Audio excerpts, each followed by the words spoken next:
You're likely wasting money on overpriced apps you don't need. I've seen many Shopify clients suffer from app bloat where they install app after app when there's either a cheaper alternative or the app is unnecessary. This year, I started a new e-commerce brand and have only $200 to spend on Shopify apps in the whole first year. These alternatives to overpriced apps are beginner friendly, yet do exactly what you need without wasting money. I've scaled hundreds of Shopify stores over the past 10 years, and one of the quickest improvements you can make for your store is to cut wasted expenses from apps. Here's why cutting costs is so powerful. Your business's value is based on something called EBITDA, basically your revenue minus expenses. Many Shopify brands sell for 4 times their EBITDA. That means if you save $10,000 per year in app costs, your business could be worth $40,000 more. Not bad, right?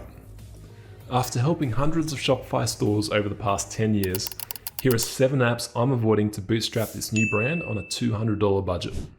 Moise Ali, the founder of Native Deodorant, sold his brand to Procter & Gamble for $100 million in cash. He tweeted this joke that you can save so much in income taxes by using Yotpo. They charge you so much that you don't have any income left.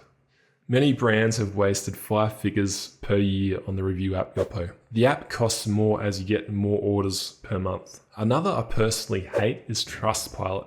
I won't go ever near them out of principle. Rumors have it that paying them gives you more freedom to remove reviews. I don't know if it's true, and Trustpilot claims otherwise. I don't like how they cease and desist customers. I've also had blatantly fake negative reviews intended to harm remain on the website. They claim they'll remove them, but they don't. I use and suggest Judge.me. This is an affordable paid app worth investing in. It has all the marketing integrations you can dream of for SEO, Google Ads, and email. You can collect unlimited photos and video reviews for a low monthly price. When you collect good UGC, it scales your marketing. You can launch on Judge.me for free and collect unlimited reviews. As an app developer myself, I know they can afford to do this because they get more users who eventually turn into paid customers with their free plan. So my budget kicks off spending nothing. What do most marketers advise to get customers spending more with your brand? Many say to launch a loyalty program, but this is never based on real data intelligence. Here's an unpopular opinion. You don't need loyalty apps. They're expensive, complex, and I've never seen them drive new revenue. I'm not saying it can't work, but the risk on profit is too great. Most loyalty apps are used presuming that they'll magically turn customers into obsessive fans.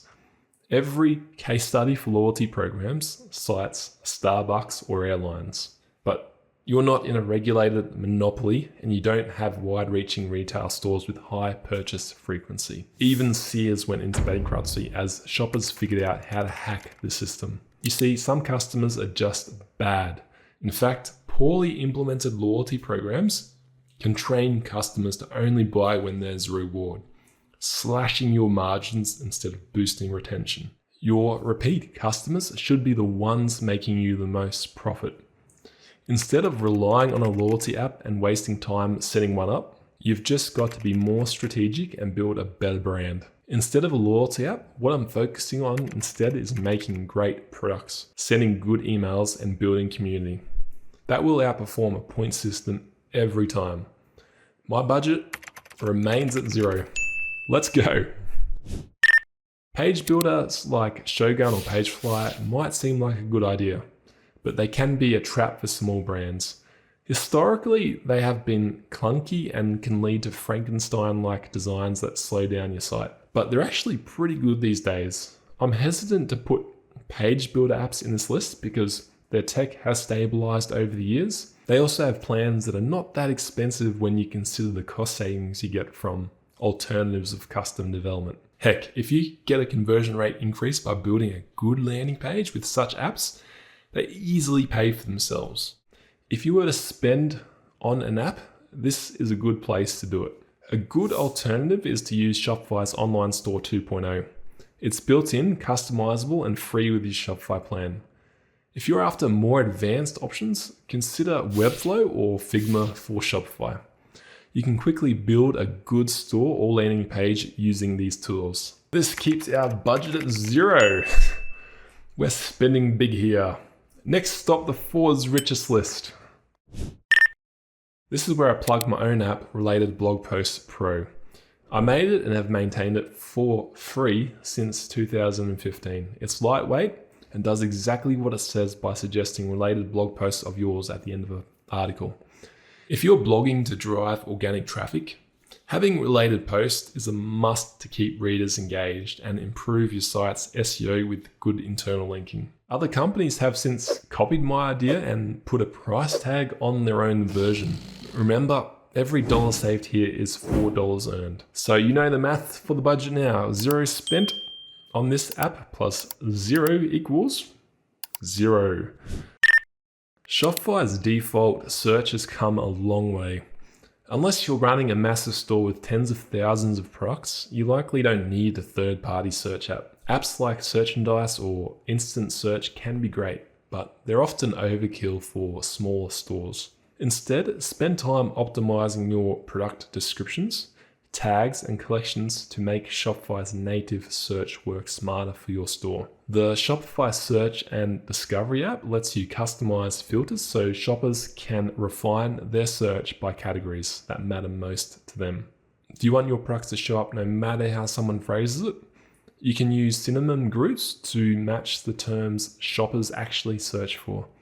You can also promote specific items like your hero offer with product boosts.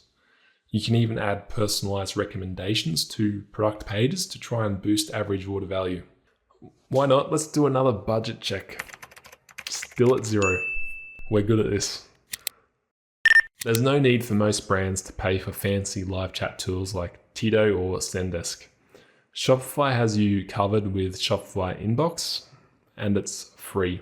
Shopify Inbox is simple and integrates seamlessly with your Shopify admin. You can chat with customers in real time while seeing live information like what they've viewed, what's in their cart, and even past orders. This helps you tailor messages and upsell products effortlessly. With AI-powered instant answers and suggested replies, you can save time while keeping customers happy. Plus, you can automate greetings, capture contact details, and set up FAQs to streamline your workflow.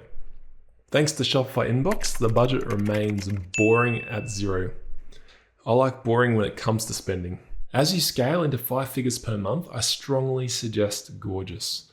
This will save you so much time in managing customers, their inquiries, and social media comments. It lets you create an awesome customer experience. To learn more about it, I've got my referral link in the description. Tools like Hotjar or Crazy Egg can give you great insights into user behavior in your store so you can make improvements to grow sales. I think you're better off saving your budget by using Microsoft Clarity. It's completely free and offers heat mapping, session recordings, and insights into user behavior like click scrolls and interactions. Clarity even flags dead clicks when people click on something that does nothing. It also shows you rage clicks where people repeatedly click on a button like it owes them money. It's like having a digital therapist for your website showing you exactly where users are losing their patience. This brings our expenses on Shopify apps to 0. We beat our $200 budget goal. If you divide $200 by 0, you get infinity. So that means I achieved an infinite saving. Elon Musk at the Department of Government Efficiency would be proud. No matter the app you install, every app you use should pass the incrementality test. The test means an app should always contribute to real business growth. Growth can be a cost reduction, be time saving, or increased revenue. If an app doesn't do at least one of these things, it's not worth your time or money. If you're currently building a Shopify store, watch this video I made where I teach you how to create a store from scratch in 15 minutes. It's an awesome tutorial to easily launch a brand on Shopify.